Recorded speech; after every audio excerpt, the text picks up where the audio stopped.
Gurur Brahma, Gurur Vishnu, Gurur Devo Maheshwaraha, Gurureva Param Brahma, Tasmai Shri Gurave Namaha.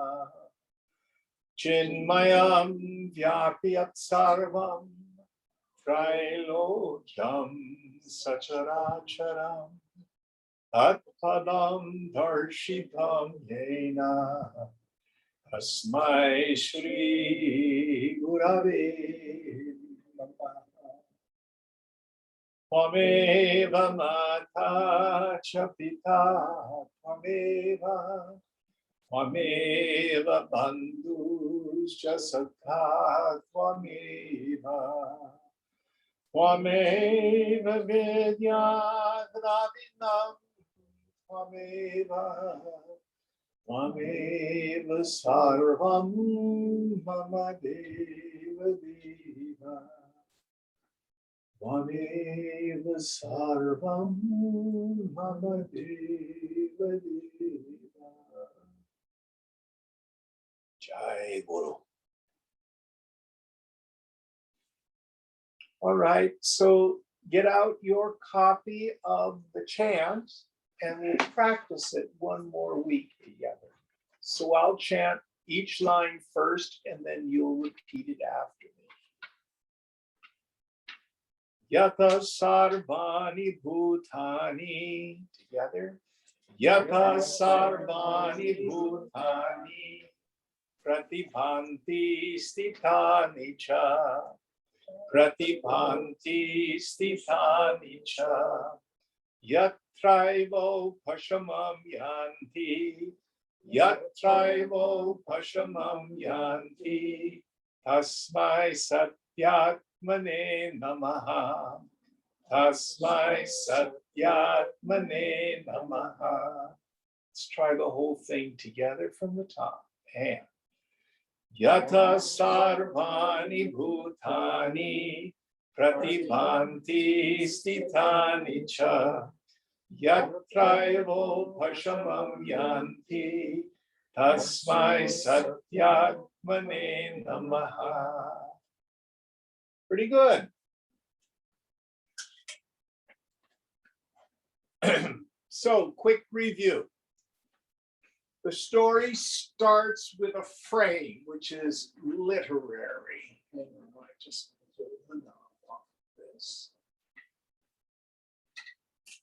There we go. Bharadwaja, and I forgot to tell you last week who he is. He's one of the 7 rishis, and one of the great authors. He, a part of the Rig Veda, is attributed to him. And the other character is Valmiki, who is the author of the Ramayana, to whom this is attributed, but obviously not. It's so much later, Valmiki. Anyway,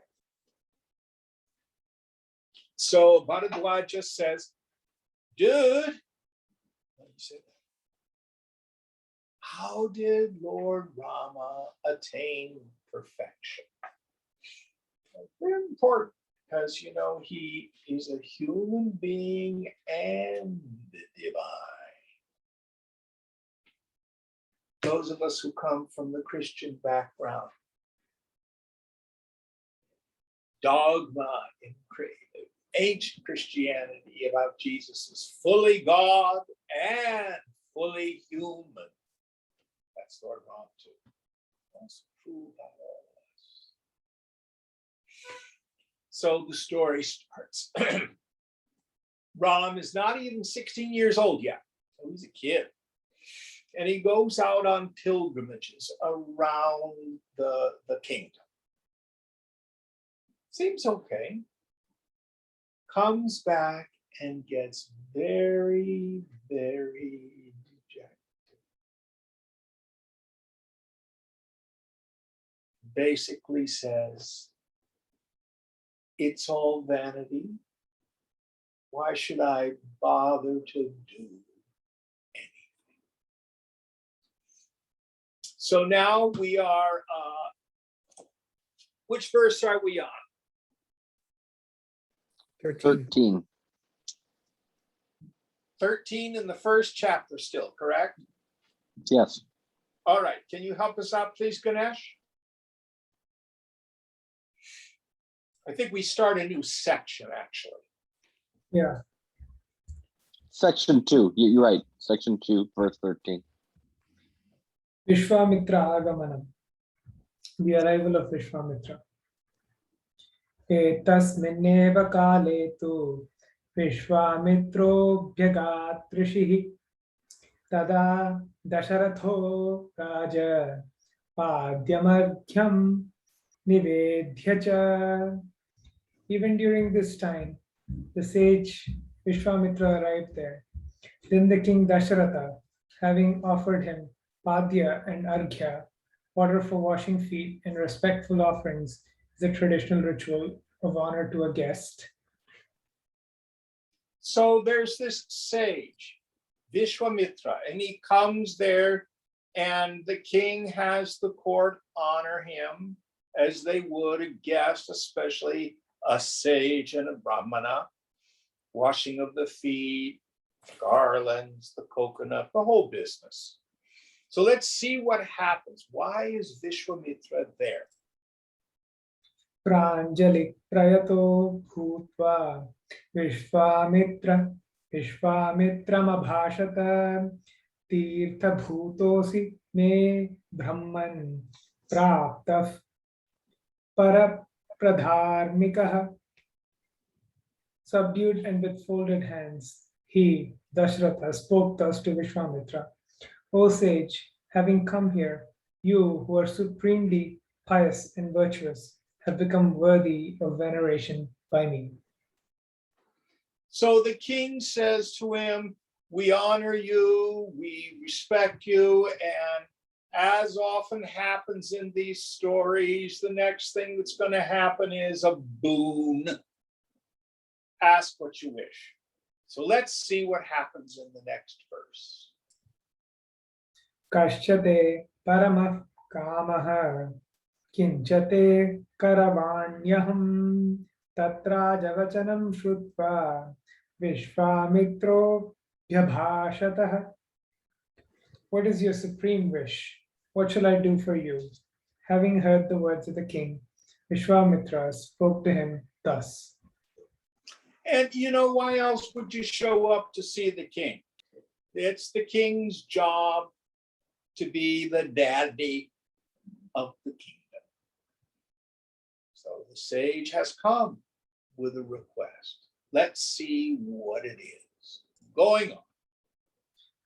Aham niyamamatishte siddhayai satya parakramam mama Vignakaranam cha rakshasanam vinigrahe daksham ramam mahatmanam putram me datumarhasi. I practice religious discipline. For its fulfillment, you should spare me your son, the noble-minded Rama, of proven valor, who is capable of destroying the Rakshasas, demons causing obstruction to me. So Vishwamitra's out there in the forest, and he's got all his objects set up to do his puja, to do his yajna. And as he gets ready to chant the mantras and do the offerings, some Rakshasas show up and start bugging him.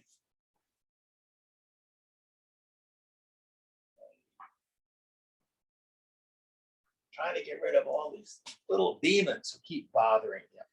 Well, he doesn't seem to have the yoga balam to deal with these Rakshasas, these demons. So who is the greatest of all those that can kill demons? Of course, that part of the story is in the future when Rama wages war with Ravana. But already, he's got a reputation of being able to deal well with demons. So Vishwamitra says, let me have your son. Let him come out and let him vanquish these demons so I can do my religious ritual with peace and with joy. But we got a problem here. Because remember the mind state that Ram was in at the end of the last section.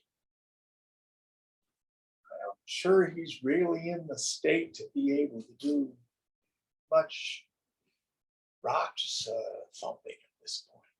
Let's see what happens. Next verse.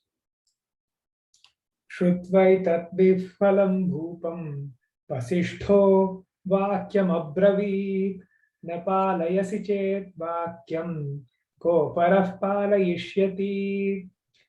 Vasishtha told these words to the king, who was perturbed on hearing this from Vishwamitra. If you do not keep your words, who else will honor them? So Vishwamitra, who is the court sage, is there, as it were, to be the conscience of the king. And so probably what was happening is the king, my kid's only 15 and a half. He's going to be facing up demons. And they must be pretty powerful because still Vishwamitra couldn't vanquish them. I'm not sure I want to send him out into that danger. And Vishwamitra says, especially for a king, you must practice satyam. Who can tell me what satyam means? Wait, Jim, I have a question. Yes. You're saying, oh, this is Allison. Sorry, I couldn't be there today in person. I wasn't feeling well.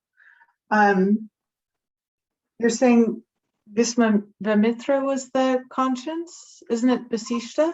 No, Vasishtha is the conscience. Did I misspeak? I'm sorry. So Vishwamitra is the visiting sage. Mm-hmm. Vasishtha is the court sage. Vishwamitra's been out in the forest doing austerities, doing ritual.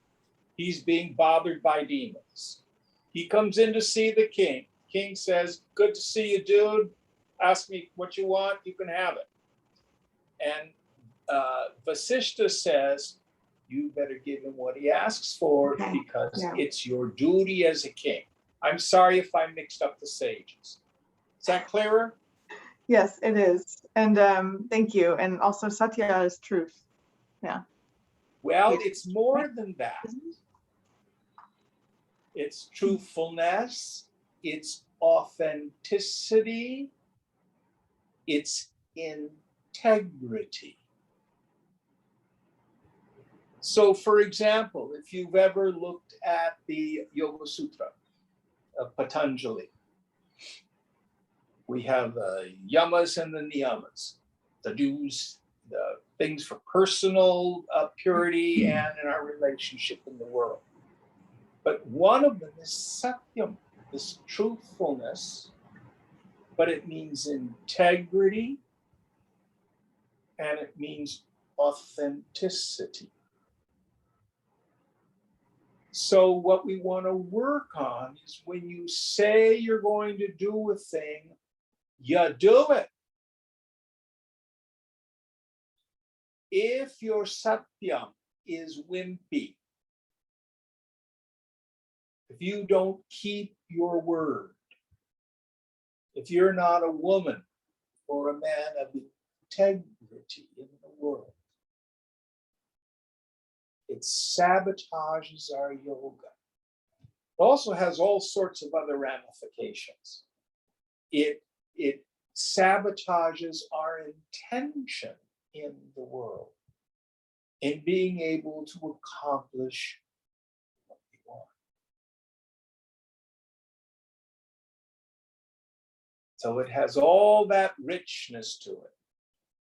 So this is why Vasishtha says to the king, don't back out. You said you'd give him what he asked for.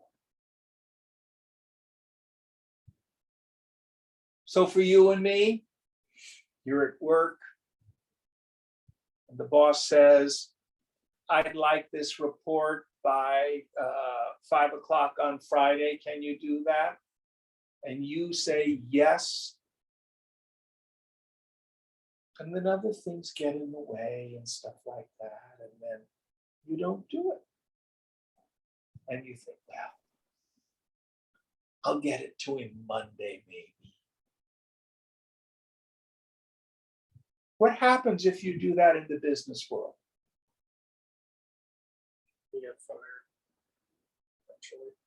Or in academia. What happens when you turn in a paper late? It's rejected straight away. Well, in India, they may do that. They start marking down the grade here. I see. But the point is, it's something we all need to learn for success in the world, but also in our yoga. This truthfulness, this authenticity, so we're not duplicitous in the world. And most importantly, we show up as a woman or a man of our word. Any of you know the text, Kathopanishad? So Nachiketas's father is going to do a yajna, and he's going to give away his wealth. So he sets the intention, I'm going to give away my wealth to the neighboring brahmanas. Well, what he was really doing is he had a herd of cows that wouldn't come into season anymore. For those of you who are not farmy people, cows go through menopause too. And so they'd all dried up. And of course, if they can't breed, you get no milk. And Nachiketas is saying, Dad, you can't do this. This messes with your integrity. And what does Nachiketas' father say at that point? Shut up, kid. Nachiketas keeps going, go to hell. And Nachiketas says, all right. And he goes to the hall of Yamaraj, showing up as a person.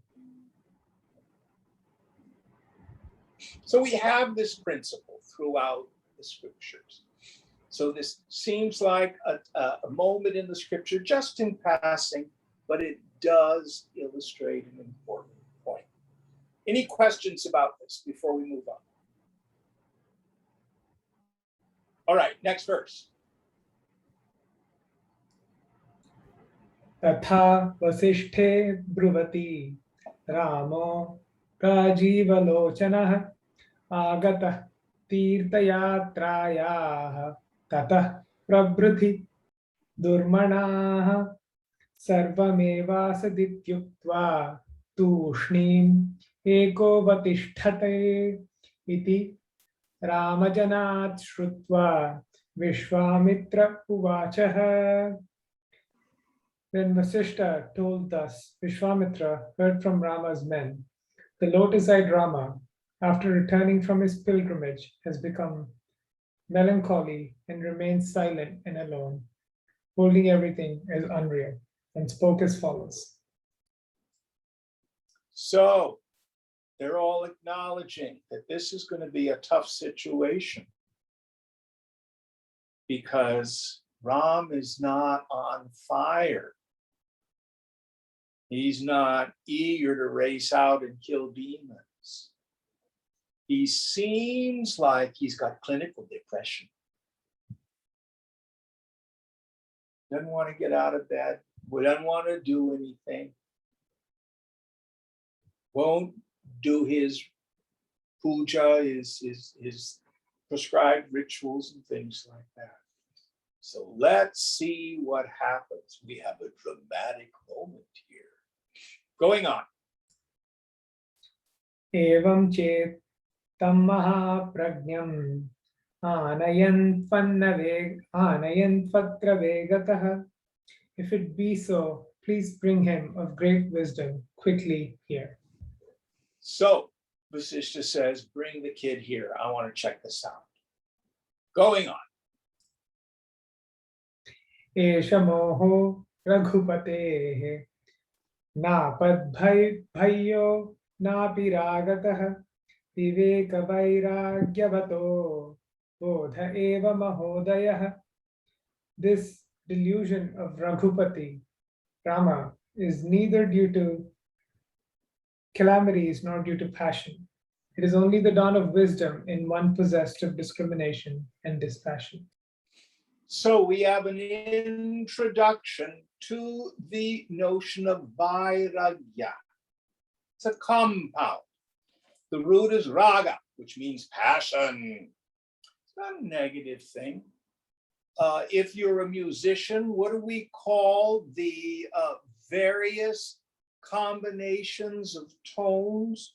Not really scales, but it's a collection of tones that are organized to communicate a mood. We call them ragas. You have an evening raga, you have a morning raga, etc. Raga just means passion.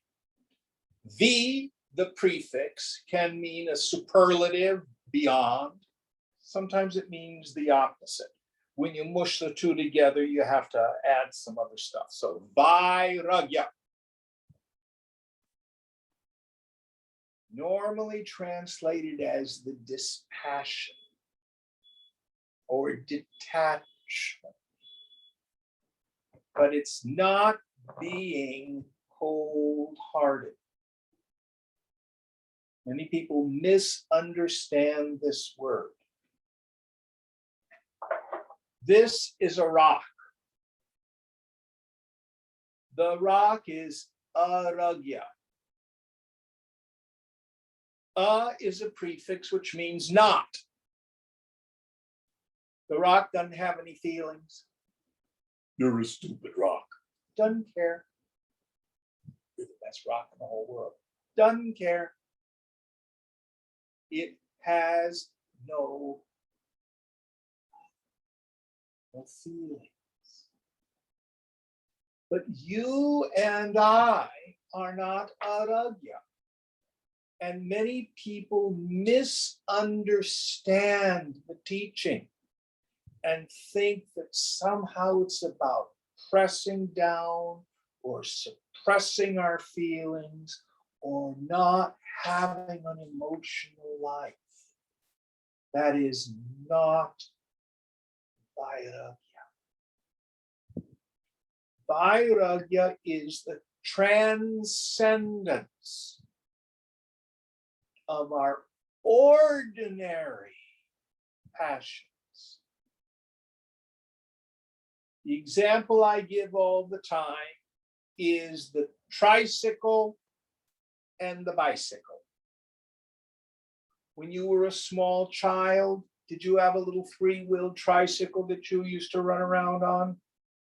Any of you have one of those? Yes? Yeah. And do you remember when you were old enough to get a bike? Two-wheeled bike? Did you? Yeah. What happened to your passion for the tricycle once you got the bicycle? Not cool anymore. Not cool anymore. It gone. Sat in the back of the garage gathering dust, or maybe given to the next sibling down.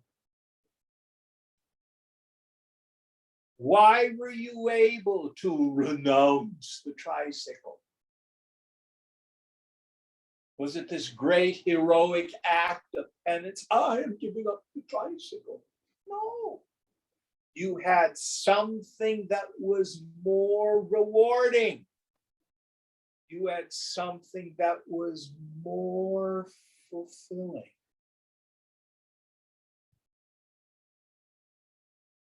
This is the only way we get mature and lasting vairagya.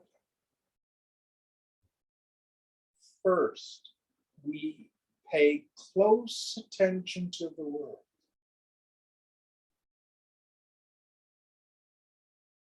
We see what it is capable of delivering to us. Even more importantly, what it can't deliver to us. We develop this vairagya through a steady observation of the doshas, the defects of the world. You get a new car, guess what happens to it? Gets scratched.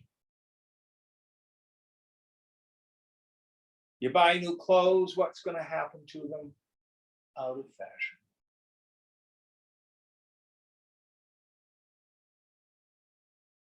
Everything in this world is temporary. So funny, I'll talk with youngsters who are single and they say, oh, I want a partner. I want to get married. Yeah. And then I talk with married people and, oh God, it's so much work. Oh, we haven't had sex in months. You know, I'm not making this up. I'm not making this up. Relationships are hard work. But to the person, the youngster who's single, oh, you want to have a relationship? Well, you will have to have your ego totally smashed for the next 50 years. How does that sound for you? You know, that's what happens. Now, there's great joy, great reward, but I didn't like a Bollywood movie. Any of you married people have any comments on this? It is a lot of work. It is a lot of work. All relationships are work. Yes. Here's another one. These are your choices. You can have a really hot love affair. But if you want a long-term relationship, you're going to end up with a wrinkled old person. Think. Today's my brother's 52nd wedding anniversary. They're old.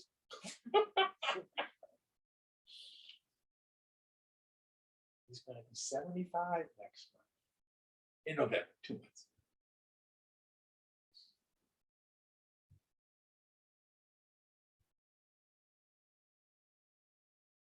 Jobs all go. Here's another one. All relationships end in death or divorce. How about that? Think. That's what's ahead for you.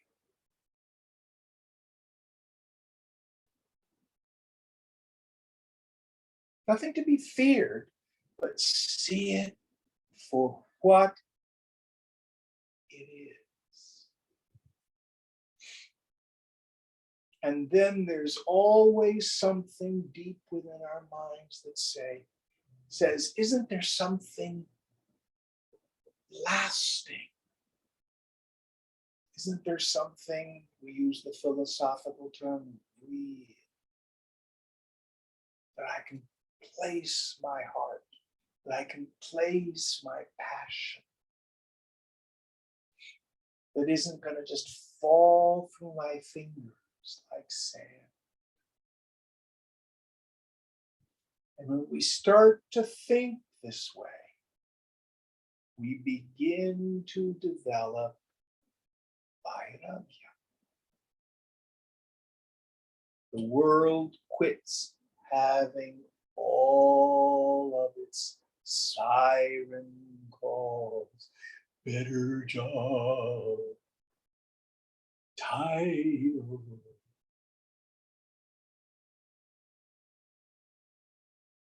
Shweta, do you publish papers in your academic work? Yes. Yeah, it's a lot of work, isn't it? Yes. Remember when you were very young, or maybe you know some youngsters who get their first paper published, Yeah. and they're all excited about it. Yes. It's nice when you get published in a prestigious journal, but it isn't like it was when you first started out, is it? It doesn't, it's not as big a deal as it was back then. Yeah. You do a dissertation, oh my God. Well, now you've got something for a book. But if you're a real academic, and let's say you've written 8 or 10 books, you know, writing a book isn't that big a deal anymore. It's hard work. With anything.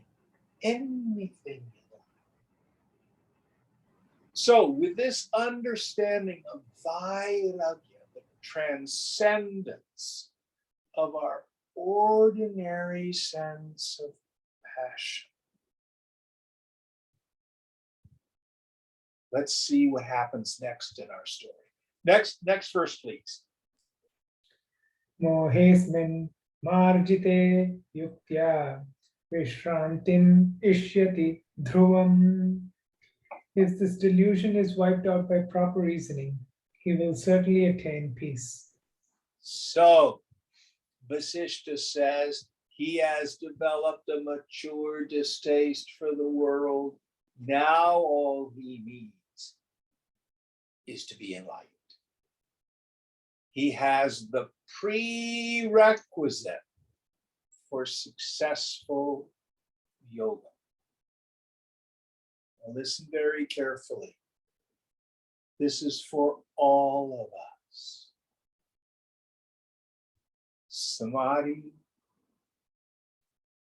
deep abidance in the self, is not possible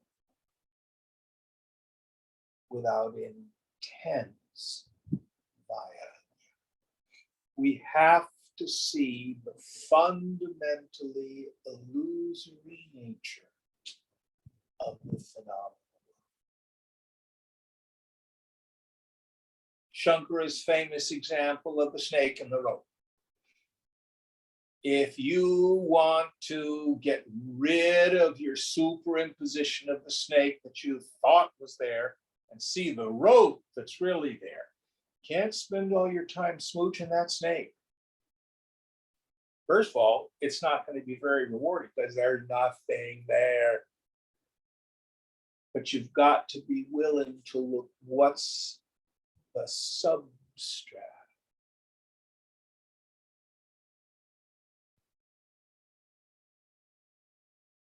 And I tell you, self-realization is not difficult. Krishna says it in the Gita, easy to perform, but it's very, very rare. And the reason is nobody wants it. As soon as people hear the price tag, give up your illusory attachments to the world, which don't give you any lasting reward anyway. Even after all the hard knocks of the world, you still don't want to let go. Any thoughts on this? Next verse.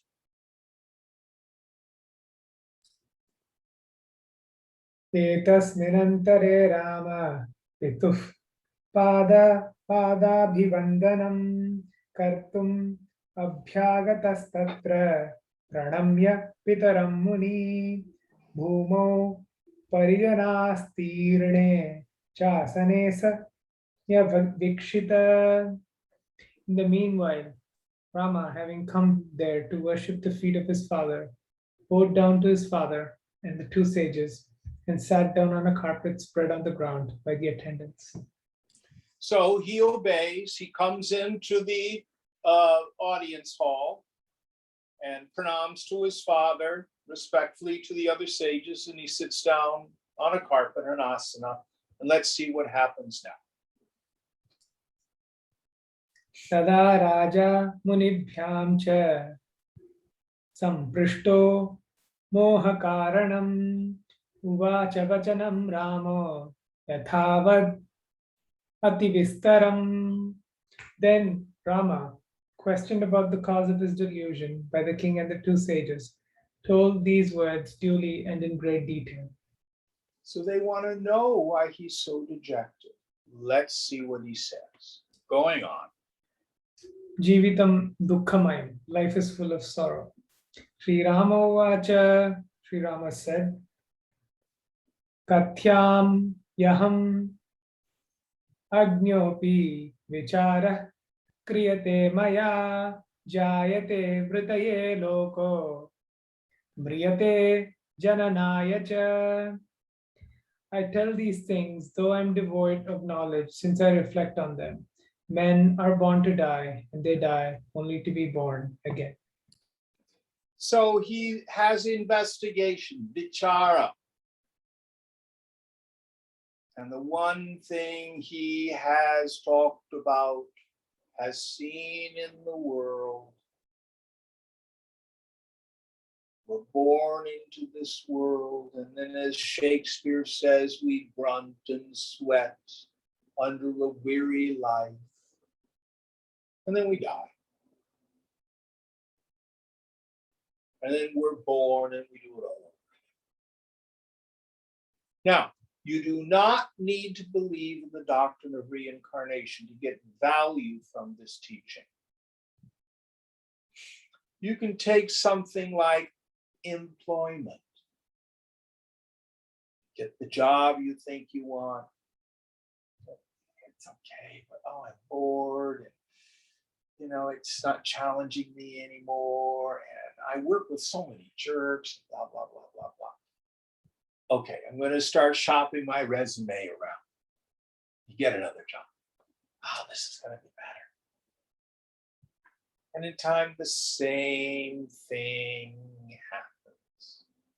Over, over, over again. And of course, our ego says, well, that wasn't just the right job. I'll keep looking. Not realizing that there's no job out there that's going to give you what you want. Jobs are too little.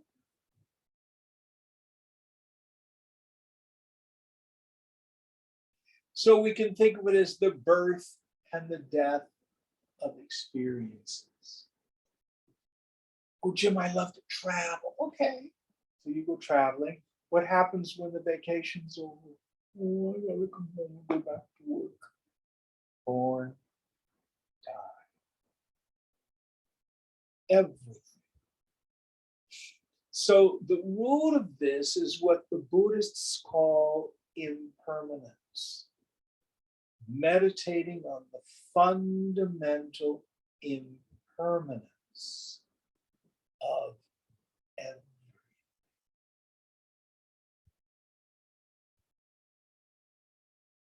What ego does is holds on for dear life. Most of us have claw marks in parts of our life because we can't let go. Let it die. Move on to the next experience. Any thoughts on this? Next verse. Asthira sarva evaite Sacharaachara cheshtitaha kim me rajyena kim bhogaihi koham kimidamagatam. All these indeed are impermanent, those that are movable or immovable. Of what use are kingdom and enjoyments to me? Who am I? What is it that has come here? So he now sums up his inquiry. It's 95 cents of work for a nickel's worth of pleasure. Effort, struggle. For what? Just a little squirt of joy. It's all impermanent. And because he's developed mature vairagya, his mind has now naturally begun to turn within. What's it all about? Who am I? Is there meaning and purpose to life?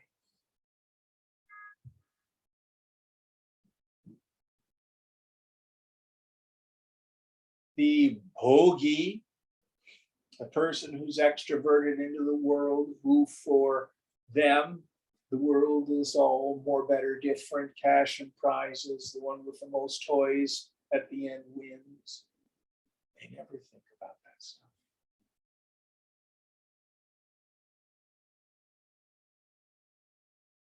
There's the big joke about the midlife crisis. You get the fancy sports car or something like that, hoping that's going to give you meaning. You get a divorce, you try thinking, well, maybe I need a new lover, that'll do it.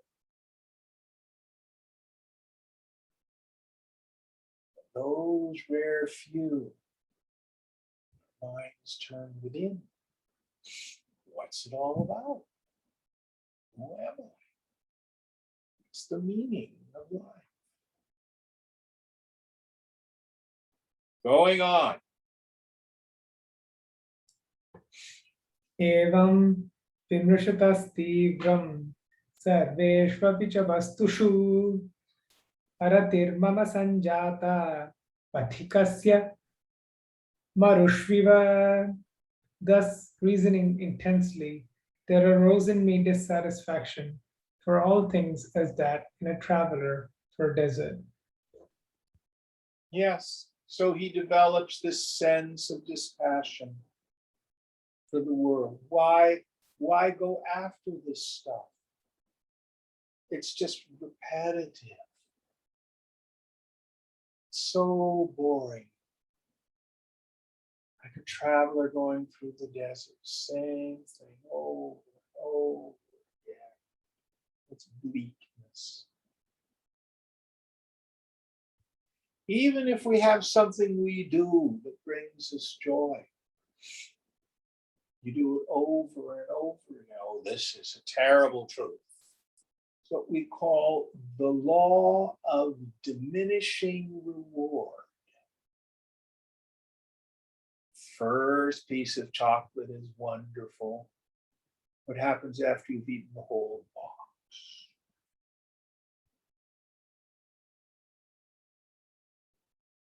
You look at any other part of our lives where we start to build addictive relationships with the world. And you get into this kind of robotic phase where you're doing the same activity over and over again. And it's repetitive and it's boring.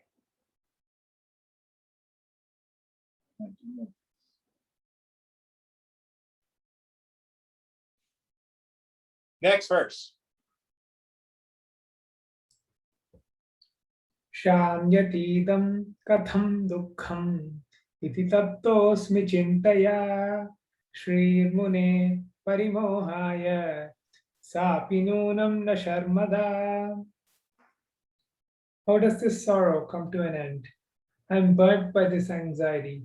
O sage, wealth only causes delusion. It indeed does not confer happiness.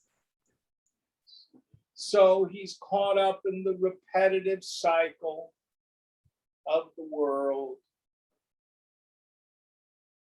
It burns him, can't seem to get out of it. Is there a way out? And if we have the great grace to draw into our life a woman or a man of wisdom, then you can ask the great question, how do I get out of this? Many of us have read or studied the wonderful text, Tripura Rahasya. And the whole first section deals with what is the root cause of liberation. Does anybody remember what the answer is? Satsang. Yes. Association with the wise is the root cause of liberation. So here Lord Ram turns to Vasishtha, says, Guruji, help me out. Going on. Shriman ajananindhyascha shurashvapya vikatthanaha samridishti prabhushchaiva durlabha purushastrayah. A wealthy man, not censurable by people, a valiant man who does not boast, a lord who is of equal vision. These three are indeed hard to obtain. Yeah. So this is our world. A wealthy man, what does he say about the wealthy man? Not censurable by people. Yeah. My father used to say the only honest fortune is an inherited one. He was a Republican. There's some truth to that. Someone with power boasts. Ego takes possession of anything. And then our qualities are off-putting to us. Next verse. Well, I'd just like to add a comment to that. Please. Just that in these examples of a wealthy person or a powerful person, getting censure of others, it is true that, oftentimes it may be deserved. But it's also true that oftentimes the nature of people is to find fault and censure, isn't it? Excellent point. Excellent point. So even when we're doing a good job, other people, for their own ego reasons, will criticize. There is an old slogan in Washington, D.C. If you want a friend in Washington, get a dog.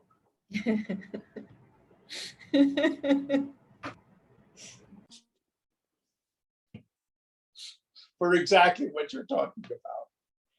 Today's Yes. friend, tomorrow will censure you. Excellent point. Thank you. Next verse. You've Palavakonagra Lambambu Kanabhanguram Yajyate Veshtanam Vayo Akashasya cha Khandanam Grathanam Chataranganam Asthana Yushiyujyate. Life is as transient as the drop of water dangling at the sharp corner of a blade of grass. It is possible to encompass the air, break the sky, or string together the waves, but not stay forever in life. Yes. And I can only share with you out of my own experience. I'm 73. In my parents' generation, none of them lived to be 80. it's almost over. I may live longer than that, I don't know. But very likely I'm in the last chapter of my life. An entire life has gone by so quickly. Blink your eyes and it's almost over.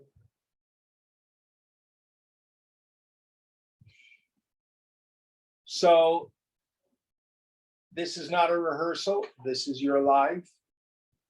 Please don't waste it by hiding under the covers filled with self-pity and regret.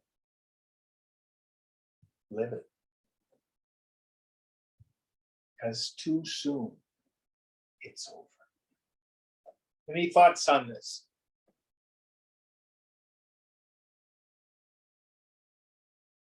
Next verse.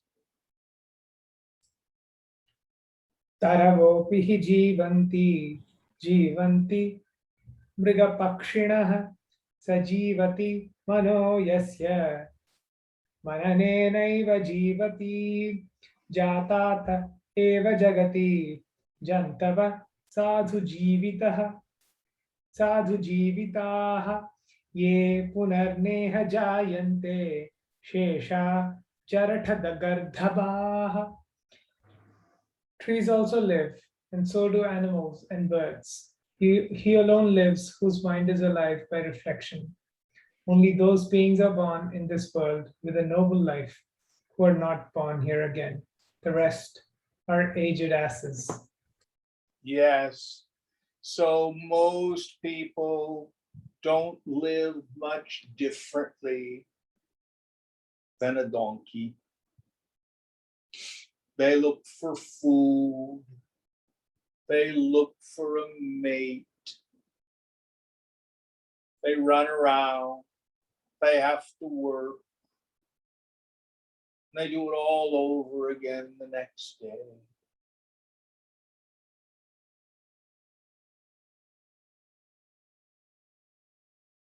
Here the scripture is saying people like that, though they have 2 legs, 2 arms, and a head on their shoulders, and they can speak, they aren't much better than an animal.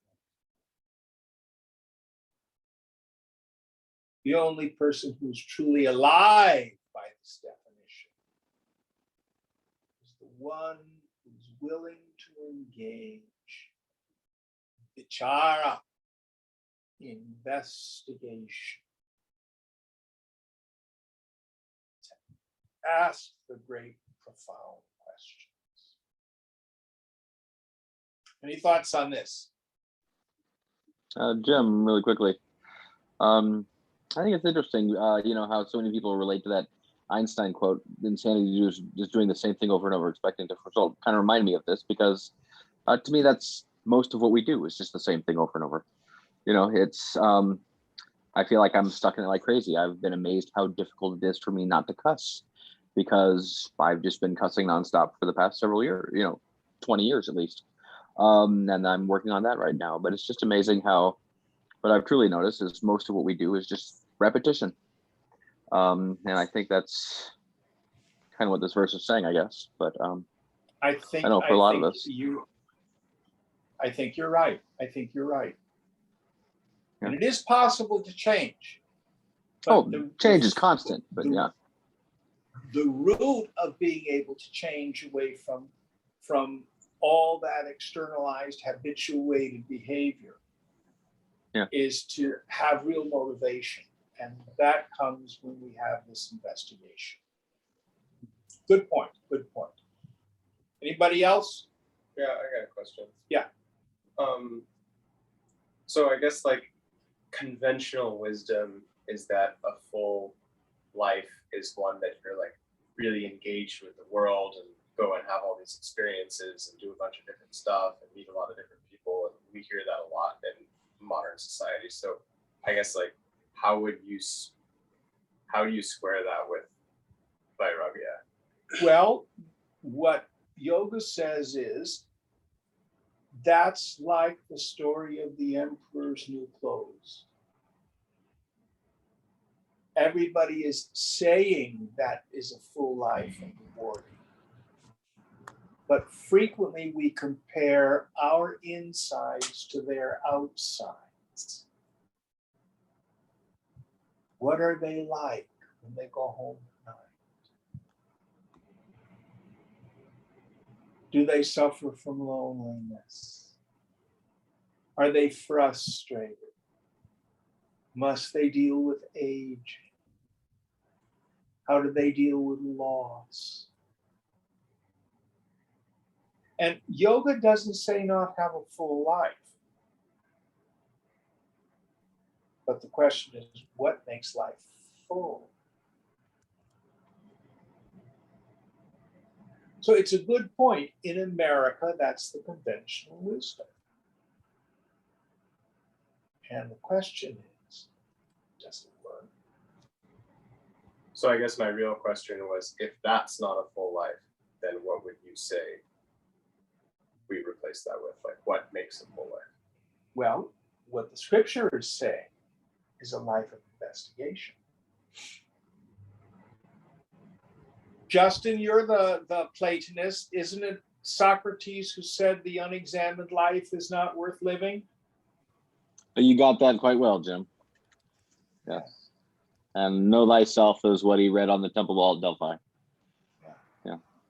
So that's what he thought made for a full life. That has nothing to do with how many skiing trips you go on. I'm not saying give up going on skiing trips. But is that what's going to make you happy? And, you know, we see the Facebook posts and the advertisements. And that's to sell stuff. But look to your own direct experience.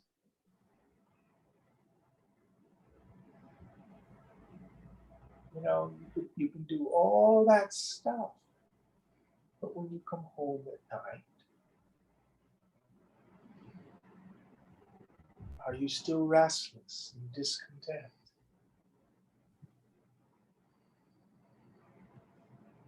Only you can answer that. I can't answer it for you.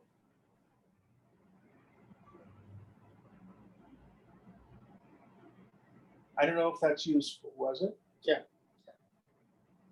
Jim, All right, next verse. Jim, Please, I go have ahead. a question or comment. So in this scripture right now, Lord Rama is, said to be depressed, and he's asking what is the meaning of things. But one of the things that strikes me is that in this question itself, he sort of almost posits a kind of answer. So in the verse we just read, he says that he alone lives whose mind is alive by reflection. Yes. So that suggests almost as though he knows that reflection is going to solve it. Whereas I think that for me at least, I feel like even if even if there is reflection, it's not clear that that is going to solve it. I mean, one proceeds with faith, but he is talking as though he already knows that you're only Well, alive he is Lord Rama, remember. Yeah. And this is a scripture, and it's a story to illustrate a point. But the larger principle here is, and I mentioned this, earlier in the class tonight, the fruit of mature vairagya is the mind begins to turn inward. And that's natural. That's natural. To the degree that we really examine life and we see how little the joy is, how small it is, the mind naturally starts to turn inward. Yes. So what Rama's experiencing, of course, it's a literary device, but it also ideally is supposed to happen to all of us as we practice this viveka and vairagya.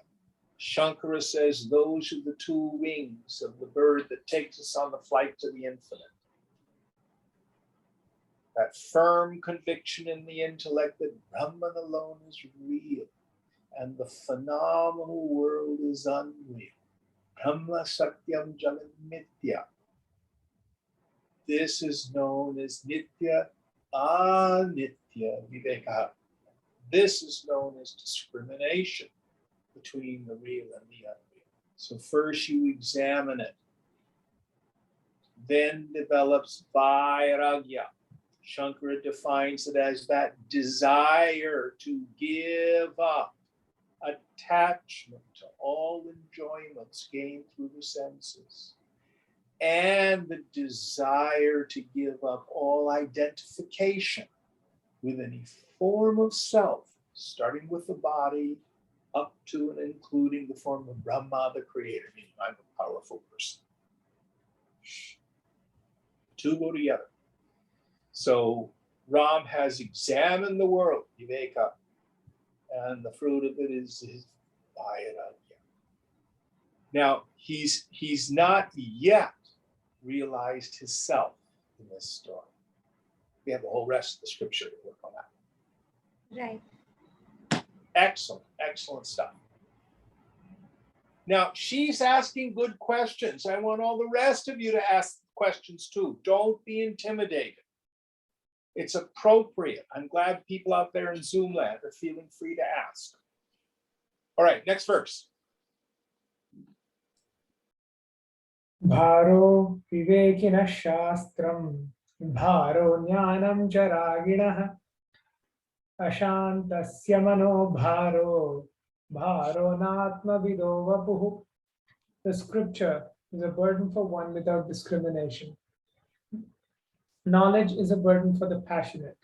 Mind is a burden for one without peace, and the body is a burden for one who does not know the self. Oh, so this is great. So for the person who is dull, even if they're religious, first, the scriptures are a burden if you don't have discrimination. We get obsessed and focused on ancillary parts of it. I had a student whose husband broke his leg. And she sincerely asked me the question, oh, is this karmic punishment? Are we being punished? No. His leg is broken because he dropped a motorcycle on it. You know, we can get caught up in all sorts of superstitious ideas. So if you've got a subtle mind, you can go right to the heart of the scriptures and see what's important. What was the second idea, Ganesh? Knowledge is a burden for the passionate. Yes, there is no state more painful than a head full of Vedanta and a heart full of passion.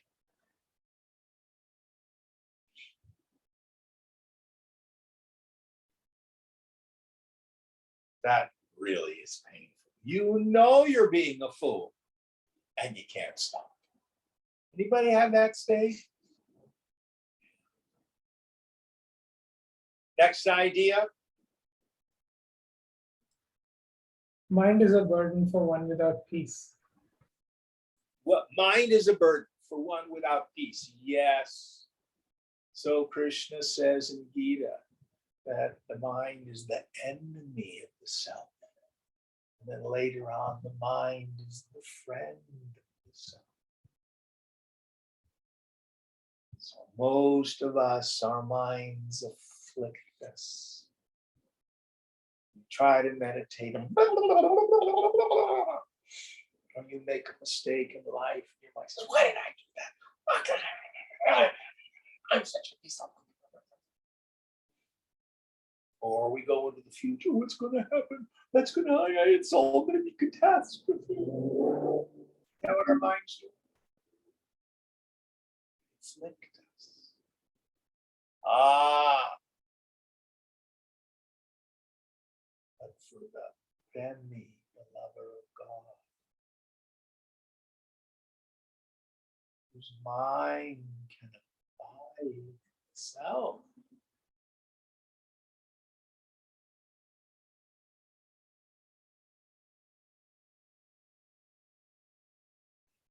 It brings Parameshanti, supreme peace. Next idea. The body is a burden for one who does not know the self. Yes. So if I think I am the body, remember the body is the body identification is the Bijavasana. It is the seed attachment from which all the structure of ego is built.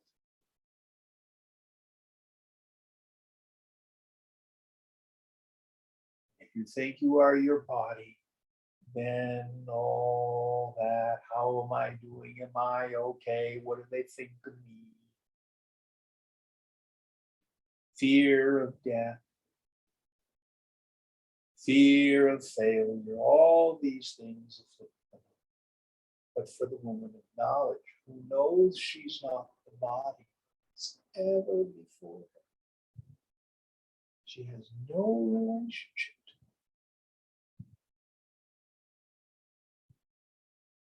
There's one more idea, or is that all of the minutes first? That's it. Okay. How many more verses in this section, Ganesh? 6. I think we can finish it. Next one. Ahankaravashat apat, ahankarat duradhayah, ahankaravashat iha, nahankarat paroripuh. Under the influence of ego, calamity arises. Out of ego, anguish is born, and desire arises when controlled by ego. There is no enemy worse than ego. So the word is ahankara in Sanskrit. So the root is kri, which means to make or to do, to cause. Aham is simply the first person pronoun, I.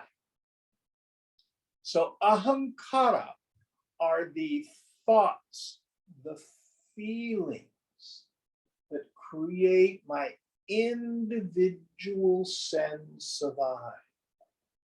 Most importantly, I am the body. I'm tall, I'm short, I'm male, I'm female, I'm old, I'm young, I'm good looking, I'm ugly, I'm successful, I'm a failure, I'm honorable, I'm centrable. All of those things have their root in ahankara. Ahankara is the function in the intellect that superimposes upon the self the qualities of the not-self. That's what it does. The person of wisdom knows I'm not the ego. Aham Brahmasmi, I am that grounded being. Next verse. Itastatascha suvyagram pyartham iva abhidhavati durataram cheto drame kauleyako yatha. The mind runs in vain from here and from there, perplexed, just as a dog runs from distance to greater distance in a village. So here the idea is of a dog in a village running around. So is my mind. I want this, and I want that, and I want this, and I want that. I want to get away from that, and I regret that. Such is the mind. And it's such an affliction when it's in that state. Next verse. न प्राप्नोति क्वचित् किञ्चित् प्राप्तैरपि महाधनैः नान्तः सम्पूर्णतामेति करण्डक इवाम्बुभिः. Even by wealth acquired in some cases, it does not attain anything, for it does not reach fullness as a wicker basket by waters. Yes. So even if I'm successful and I get money, who's ever had enough money? And it's like trying to fill up a wicker basket with water, and it just runs out. One of my favorite sayings of Swamiji's: if sex were satisfying, you'd only do it once. More and more. Next verse. अप्यभिपानात् महतः सुमेरून्मूलनादपि अपि वह्न्यशनात् साधो विषमः चिन्तनिग्रहः. The restraint of the mind is more difficult than drinking the ocean or uprooting the great Sumeru mountain or eating fire. So even if we've tried to control the mind, you know, that Yoga Sutra, second sutra, Yoga Chitta Vritti Nirodha. Yoga is the restraining of the chitta, the mind stuff, from forming vrittis. Try it.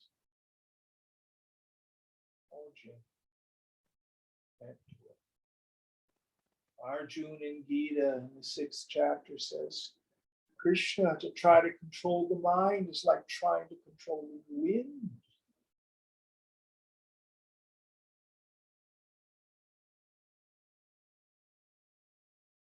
Next verse.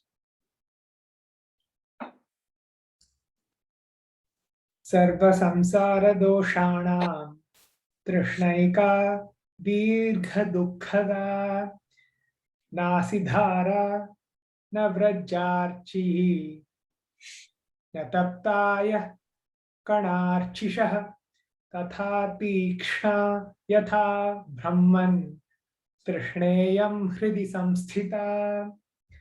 Of all the ills of worldly life, it is desire alone that gives lasting grief. The sharp edge of a sword, the light of the thunderbolt, and the sparks of fire from red-hot iron are not as severe in causing pain as is desire uprooted in the heart. So here he articulates one of the most important points in this work. What does it feel like to want something you don't have? It hurts. And the more you want it, and the further away the object of desire is, the more it hurts.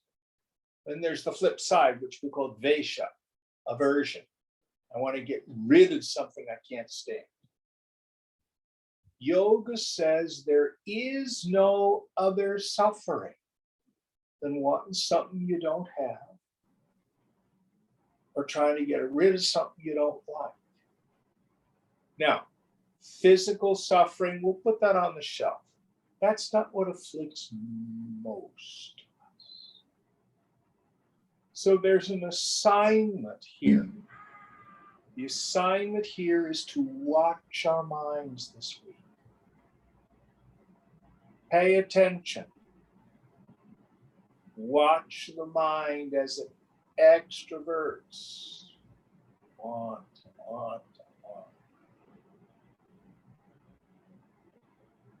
I suffer not because I don't have what I want. I suffer because I am wanting. Then the flip side, notice what happens when you satisfy a desire. Yoga says happiness tastes the same. It will vary in intensity and duration. And we get confused because of diverse sensory experience. But what really is happening is for a moment, the mind has ceased its extroversion. Watch your pleasure, own your ananda, and watch yourself. Pay attention, be woke AF on this. Is that the last one in this section, Ganesh? There's one more. Okay, Jim, last one. And then quick. Jim, actually, I have a question about this, what you just said. Let's come back to it because we're over and I want to let people go and I will stay late and deal with your question. Fair enough? Okay, yeah. Okay, last verse. Api me rupamam prajnam, api shuram api sthiram, trini karoti trishnaika, nimeshana narottamam. Desire alone makes the best of men worthless as a straw in a minute.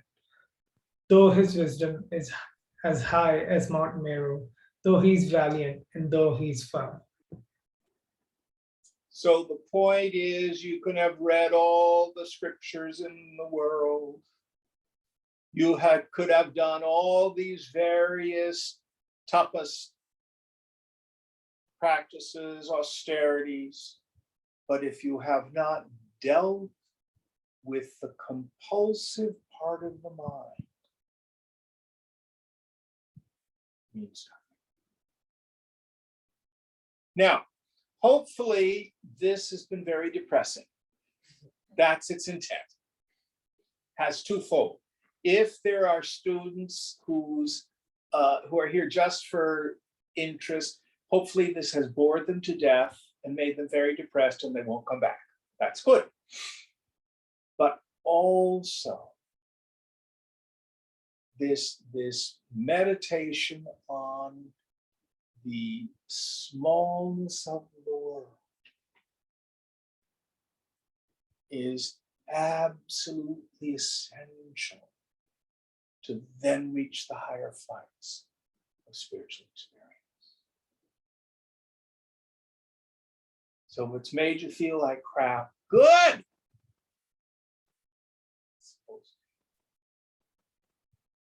Om Purnamada Purnamidam Purnat Purnamudachyate Purnasya Purnamadaya Purnameva Vasishyate. Om Shanti Shanti Shanti. Hari Om Sri Guru Pyo Namaha.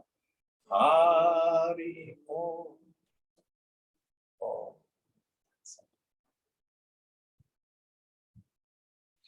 Thank you all. And I'll hang out afterward for questions for anybody who wants to. Okay, Shweta, what was your question? Yes, it was about this verse that we read in which it says that desire alone gives lasting grief. And then there are a bunch of things that don't give lasting grief. And then in your desire alone, wait. Where does it say desire alone gives lasting peace? Grief. Oh, yes. Desire alone gives grief. Yes. Yes.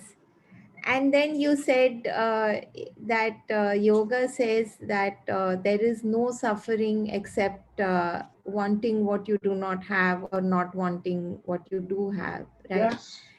But I feel that there is, well, I just want to discuss this a little more because there are other kinds of grief, right? So for instance, there is a grief of seeing somebody suffer. Okay, and don't you want them not to suffer? Yeah, so this was my question. So is that desire also? Of course it is. Your desire is they don't suffer. So that desire is also somehow illegitimate. I didn't say that. I say it causes suffering. It causes grief. But there's a way to hold it in a way where where it's different. Let me give you an example. If you go to the movies, do you ever go see the Bollywood movies? Yes, I used to. Okay, you go to see a Bollywood movie, and the heroine loses her boyfriend, and she's just distraught before the next boy who's even better comes along, and she's suffering terribly. Or maybe the Yes. boy dies, and you're there in the audience weeping away. And you come out of the theater, you say, oh, that was such a sad movie. It was so good. Now, see, your full range of feeling is there. But at some level, you know nobody really dies. Yeah, And I see what you're saying. so to the degree that you are rooted in your own self, then our whole experience of the world is different. Yeah, I think I see what you're saying about this. So Again, if we ourselves understand the root of suffering and how to overcome it, then the suffering of others is also something that does not perturb us that much. well, the paradox is you feel the suffering of others even more intensely, but it doesn't bother you as much. Right. Yeah. I spend hours and hours and hours with people who suffer terribly. And hopefully make a difference. Maybe not. But I have an intention to. It's the nature of the Guru to remove the suffering of others. But I'll tell you, if you're at home wringing your hands, it isn't helping anybody. Yeah. Right.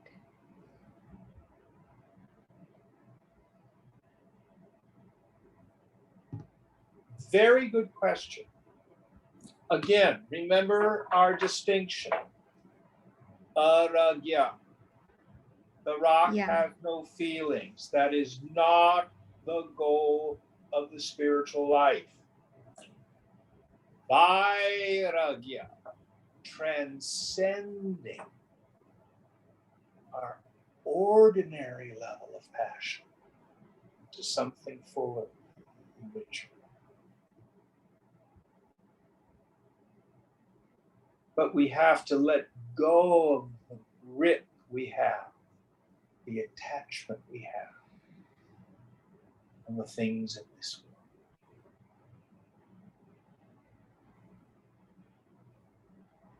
Okay, thanks, Jim. And those attachments are in three levels. If you can hang for a minute. First are what we call dehuvasana, the things to do with the body. You know, whether I'm fed, whether I'm getting hugs, etc. For many of us, though, our big attachments are what we call lokavasana. Loka meaning world or people. These are all our emotional relationships, our connections. Approval, acknowledgement, being heard, being respected, feeling like we're successful, etc. These are all ways in which we connect with other human beings. For many of us, that's where our attachments are. And then the Shastravasana is the need to try to figure it out. Yeah, so it's very interesting you said that, because that's also a kind of desire, right? So even the desire for liberation is a desire which brings suffering. But it's a desire that removes other desires. Yes, exactly. And that one you don't let go. Right. The reason is worldly desires are desires for ephemeral things. Right. Mumukshutva is the desire for something real. Now, in the end, Shankara has this beautiful, beautiful metaphor. it's like the funeral pyre, and you have the stick, and you're stirring the funeral pyre to Yes. burn everything up. But in the end, what do you do with the stick? That's your momokshutva. You throw that too, yeah. It's the last thing you throw out. You're absolutely right. In the end, we must give up even the desire for liberation. But we'll talk about that later. Right. Excellent Sure. stuff tonight, Shweta. Thanks, Jim. Thanks for the beautiful lecture. All His grace. Jim, Yes. really quick, part of this reminded me of some stuff that's coming up for me in meditation recently. That one of the reasons I think I'm so grandiose is that I've always gotten some sense of self off what I think others are thinking of me, and it seems like, and it's it's nothing really but insanity to try and I realized in meditation I couldn't even improve other people had minds, let alone what they were thinking.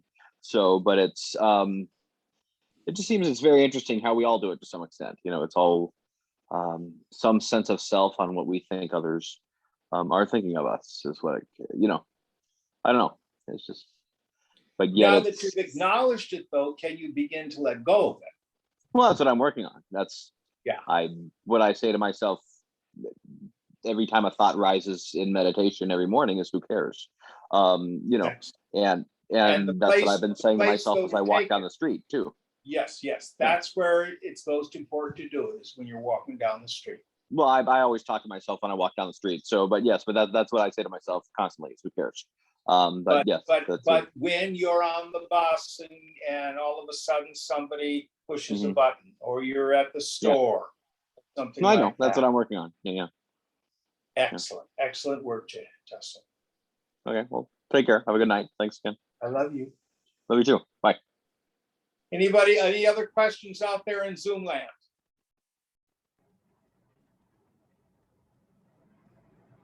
All right. No. Good night.